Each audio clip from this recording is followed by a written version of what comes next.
স্বাধীন ইতিমধ্যে তোমরা কোয়ার্টার ফাইনাল ম্যাচ জয় লাভ করেছো তো এই ক্ষেত্রে তোমার অনুভূতি যদি একটু বলতা।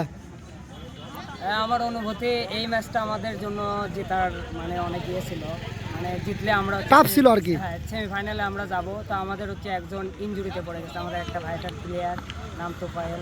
তা বিশেষ করে আমার উপরে অনেক চাপ ছিল যে আমি যদি ভালো খেলি, আমি যদি ভালো বোলিং করি তাহলে আমাদের ম্যাচটা জিতবে। তো ইনশাল্লাহ অবশেষে আমি ভালো কিছু করার কারণেই আমরা লাস্টে ম্যাচটা জিতেছি। চারটা বিষয়, আগামীকাল হয়তো আমাদের খেলা নাই কিন্তু নেক্সট দিন খেলা আছে, সেটা নিয়ে তোমার পরিকল্পনা কি আসলে, তুমি কিভাবে ম্যানেজমেন্ট করবে এটা আসলে? সেমিফাইনাল ম্যাচ যেহেতু ভাইটাল ম্যাচ, ওই খেলাটা আমাদের জন্য হবে অনেক ভাইটাল, কারণ সেমিফাইনাল জিতলে আমরা ফাইনালে চলে যাবো। তো ইনশাল্লাহ আমরা এই প্ল্যানলেই আসবো, একটা জানি সুন্দর একটা ম্যাচ উপভোগ করতে পারি এবং সবাইকে মানে একটা সুন্দর ম্যাচ দিতে পারি। তো আমাদের সবসময় দায়িত্ব থাকবে যে একটা ভালো ম্যাচ খেলে জয়লাভ করে আমরা সেমিফাইনাল জিতি। তুমি প্লেয়ারের উদ্দেশ্যে কিছু বলো, তোমার সাথে যারা হেল্প করছে আর কি। সবাই ভালো, অনেকদিন পর সবাই একসাথে আমরা হয়েছি, সবার মন মানসিকতায় ফুরফুরে মেজাজে আছে। আর আমাদের আজকে পুনর্মিলনী ছিল 13 ব্যাচে।